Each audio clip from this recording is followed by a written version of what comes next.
Welcome to my channel. నీకు చెప్పాలి, ప్రతి భావానికి ఒక కథ. హలో ఆల్, ఇవాల్టి కథ నీకోసం episode 5. All 4 episodes playlist link డిస్క్రిప్షన్లో ఉంది, ఒక్కసారి చెక్ చేయండి. వీడియో లాస్ట్ వరకు చూడండి, ఇంట్రెస్టింగ్గా ఉంటుంది. నాన్నమ్మ స్పృహలోకి వచ్చేసింది, కానీ ఆమె నోటి వెంట వచ్చింది షాకింగ్ నిజం. రాజు పేరు వినిపించగానే అఖిల్ రక్తం మరిగింది. కోపం మళ్ళీ తలెత్తింది. నేను నిన్ను ప్రేమిస్తున్నాను అఖిల్ అన్న మేఘన. మౌనంగా విన్న అఖిల్ ప్రేమ చిగురించింది, కానీ ఆ ప్రేమ వెలుగులోకి రాకముందే మళ్ళీ చీకటి కమ్మేసింది. రాజు మళ్ళీ వస్తున్నాడు. 3 రోజులు గడిచిపోయాయి. మేఘన ప్రతిరోజు నాన్నమ్మ దగ్గరే గడిపింది. ఆమె నాన్నమ్మకు పాటలు పాడింది, నాన్నమ్మ నేర్పించిన కథలు చెప్పింది. అఖిల్ కూడా ప్రతిరోజు వచ్చి నాన్నమ్మను చూసి వెళ్తున్నాడు. 3వ రోజు ఉదయం మేఘన నాన్నమ్మ దగ్గర కూర్చొని ఉంది. అంతలో నాన్నమ్మ కళ్ళు మెల్లిగా తెరుచుకున్నాయి. మేఘన ఆశ్చర్యంగా చూసింది. నాన్నమ్మ, నాన్నమ్మ, మీరు లేచారా అంటూ ఉంది ఆనందంగా. నాన్నమ్మ నెమ్మదిగా చుట్టూ చూసింది. మేఘనను చూసి బలహీనంగా నవ్వింది. నాయనా, నువ్వు ఏడుస్తున్నావా అంది బలహీనమైన గొంతుతో. నాన్నమ్మ, మీరు లేచారు, నాకు చాలా సంతోషంగా ఉంది అంటూ నాన్నమ్మను హత్తుకుంది మేఘన. మేఘన వెంటనే డాక్టర్ను పిలిచింది. డాక్టర్ వచ్చి నాన్నమ్మను పరీక్షించారు. చాలా బాగుంది, ఆమె ప్రమాదం నుంచి బయటపడ్డారు. ఇంకా కొన్ని రోజులు ఆసుపత్రిలో ఉండాలి, పూర్తి విశ్రాంతి తీసుకోవాలి అన్నారు డాక్టర్. మేఘన ఆనందంగా అఖిల్కి ఫోన్ చేసింది. అఖిల్, నాన్నమ్మ లేచింది, త్వరగా రా. అఖిల్ ఆ రోజు మొదటిసారి కౌన్సిలింగ్కి వెళ్తున్నాడు. శ్రీను సూచించిన కౌన్సిలర్ దగ్గరికి వెళ్ళాడు. మేఘన ఫోన్ వచ్చేసరికి అతను కౌన్సిలింగ్ సెంటర్ బయట నిలబడి ఉన్నాడు. నాన్నమ్మ లేచిందా, నేను వెంటనే వస్తున్నా అన్నాడు అఖిల్ సంతోషంగా. కానీ అతను లోపలికి వెళ్ళి కౌన్సిలర్కి చెప్పాడు. సారీ సార్, నాకు ఎమర్జెన్సీ వచ్చింది, రేపు వస్తాను. కౌన్సిలర్ నవ్వుతూ, పర్లేదు, కానీ ఈరోజు టైం స్లాట్ అయిపోయింది, రేపు ఇదే టైంకి రా అన్నాడు. అఖిల్ వెంటనే హాస్పిటల్కి పరిగెత్తాడు.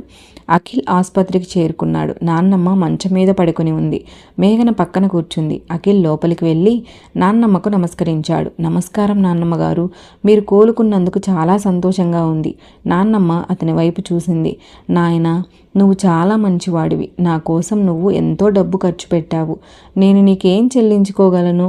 అదేం లేదు నాన్నమ్మగారు, మేఘన్ నాకు మంచి స్నేహితురాలు, ఆమె కోసం నేను ఏదైనా చేస్తాను అన్నాడు అఖిల్. నాన్నమ్మ మేఘన వైపు చూసి మళ్ళీ అఖిల్ వైపు చూసింది. ఆమె కళ్ళలో ఏదో ఆలోచన కనిపించింది. నాయనా, నీ చేతి వేళ్ళెందుకు అలా ఉన్నాయి అడిగింది నాన్నమ్మ. అఖిల్ తన చేతులు దాచుకుంటూ, అది ఓ అలవాటు నాన్నమ్మగారు, కోపం వచ్చినప్పుడు నాకు తెలియకుండానే చేస్తాను. కోపం మనిషిని నాశనం చేస్తుంది నాయనా, దాన్ని అదుపు చేసుకోవడం నేర్చుకోవాలి అంది నాన్నమ్మ. నేను నేర్చుకోవడానికి ప్రయత్నిస్తున్నాను నాన్నమ్మగారు అన్నాడు అఖిల్. నాన్నమ్మ కాసేపు ఆగి నెమ్మదిగా మాట్లాడడం మొదలుపెట్టింది. ఆ రోజు రాత్రి నేను ఆ దొంగల ముఖాలు చూశాను, వాళ్ళలో ఒకడు నాకు తెలిసినవాడిలా అనిపించింది అంది నాన్నమ్మ. మేఘన ఆశ్చర్యంగా చూసింది. ఏంటి నాన్నమ్మ, నీకు తెలిసినవాడా? అవును, మన ఊరి దగ్గర ఓ సినిమా షూటింగ్ జరిగింది కదా, అప్పుడు ఆ సినిమా నిర్మాత దగ్గర పనిచేసేవాడు వాడి పేరు రాజు అనుకుంటా అంది నాన్నమ్మ. అఖిల్ ఒక్కసారిగా లేచి నిలబడ్డాడు. రాజునా? నన్ను కలవడానికి వచ్చిన రాజునా? అవును, వాడి ముఖం నాకు గుర్తుంది అంది నాన్నమ్మ. అఖిల్కి ఒక్కసారిగా ప్రతీదీ అర్థమైంది. తను సురేష్ కేసు మాట్లాడడానికి వెళ్ళినప్పుడు రాజు ఇచ్చిన హెచ్చరిక, వాడు మేఘన మీద పగ సాధించడానికే ఈ దాడి చేయించాడు, తన వల్లనే ఇదంతా జరిగింది, ఇదంతా నా వల్లనే జరిగింది అన్నాడు అఖిల్ బాధగా. అఖిల్కి ఇప్పుడు ఒకటే ఆలోచన, రాజును ఎదుర్కోవాలి, అతనికి బుద్ధి చెప్పాలి. నేను వెళ్ళి రాజును కలుస్తాను అన్నాడు అఖిల్ లేచి. మేఘన అతని చేయి పట్టుకుంది. అఖిల్, వద్దు, నువ్వు మారతానని చెప్పావు, నీ కోపాన్ని అదుపు చేసుకుంటానని చెప్పావు, కానీ మేఘన, వాడు నాన్నమ్మకు చేసింది చూడు, నేను ఊరుకోలేను అన్నాడు అఖిల్ కోపంగా. ఊరుకోవద్దు, కానీ చట్టబద్ధంగా పోరాడు, పోలీసులకు ఫిర్యాదు చేద్దాం అంది మేఘన. నాన్నమ్మ జోక్యం చేసుకుంది. నాయనా, మేఘన చెప్పింది నిజం, కోపంతో చేసే పని వల్ల మంచి జరగదు, మనం చట్టం ద్వారా న్యాయం పొందాలి. అఖిల్ కాసేపు ఆలోచించాడు. అతని చేతివేలు నలిగిపోతున్నాయి, కానీ అతను లోతైన శ్వాస తీసుకుని వేళ్లను సడలించాడు. సరే, నేను మీ మాట వింటాను అన్నాడు. మరుసటి రోజు ఉదయం మేఘన, అఖిల్, నాన్నమ్మ వీల్చైర్లో పోలీస్ స్టేషన్కు వచ్చారు. వాళ్ళు ఇన్స్పెక్టర్ను కలిసి ఫిర్యాదు చేశారు. ఇన్స్పెక్టర్ వాళ్ళ మాట విని, మీకు ఆ వ్యక్తి పేరు తెలుసా అడిగాడు. రాజు, అతని పేరు రాజు, అతను ఎమ్మెల్యే గజపతి దగ్గర పనిచేస్తాడు అన్నాడు అఖిల్. ఇన్స్పెక్టర్ ముఖం మారిపోయింది. గజపతి గారా? వారి పేరు వినిపిస్తే మాకు కేసు తీసుకోవడం కష్టం. ఏంటి సార్? అర్థమైంది, మీరు పెద్దల పేరు వింటే భయపడిపోతారా? న్యాయం అందరికీ సమానం కాదా? అడిగింది మేఘన ధైర్యంగా. ఇన్స్పెక్టర్ ఆశ్చర్యంగా మేఘన వైపు చూశాడు. ఈ చిన్న అమ్మాయి ఎంత ధైర్యంగా మాట్లాడుతోంది. సరే, మేము కేసు నమోదు చేసుకుంటాం, విచారణ జరుపుతాం అన్నాడు ఇన్స్పెక్టర్. ముగ్గురు పోలీస్ స్టేషన్ నుంచి బయటకు వచ్చారు. ఆ రోజు సాయంత్రం అఖిల్ కౌన్సిలింగ్కి వెళ్ళాడు. కౌన్సిలర్ అతనితో స్నేహంగా మాట్లాడారు. చెప్పు అఖిల్, నీ సమస్య ఏమిటి? అడిగారు. నాకు కోపం ఎక్కువ సార్. చిన్న చిన్న విషయాలకు కూడా కోపం వస్తుంది. అది నేను అదుపు చేసుకోలేకపోతున్నాను అన్నాడు అఖిల్. ఈ కోపం నీకు ఎప్పటి నుంచి వస్తుంది? చిన్నప్పటి నుంచి సార్. మా నాన్న చనిపోయిన తర్వాత మా అమ్మ చాలా కష్టపడింది. ఆమెను ఎవరు ఏమీ అనకూడదని ఎదురుదెబ్బ తీయడం నేర్చుకున్నాను. అదే అలవాటైపోయింది అన్నాడు అఖిల్. నీ కోపానికి కారణం నీ బాల్యం. నువ్వు నీ అమ్మను కాపాడుకోవడానికి నేర్చుకున్న రక్షణ విధానం అది. కానీ ఇప్పుడు అదే నీకు శత్రువు అవుతోంది అన్నారు కౌన్సిలర్. నేను మారాలి సార్. ఒక అమ్మాయి కోసం నేను మారాలి అన్నాడు అఖిల్. మారడం అంత ఈజీ కాదు, కానీ నువ్వు నిజంగా కోరుకుంటే మార్చుకోవచ్చు. కొన్ని ఎక్సర్సైజులు చేయాలి. కోపం వచ్చినప్పుడు లోతైన శ్వాస తీసుకోవాలి. 10 లెక్క పెట్టుకోవాలి అన్నారు కౌన్సిలర్. అఖిల్ ఆ మాటలు శ్రద్ధగా విన్నాడు. రాత్రి 10 గంటలు. మేఘన, అఖిల్ ఆసుపత్రి బయట కూర్చుని మాట్లాడుకుంటున్నారు. ఈరోజు కౌన్సిలింగ్ ఎలా ఉంది? అడిగింది మేఘన.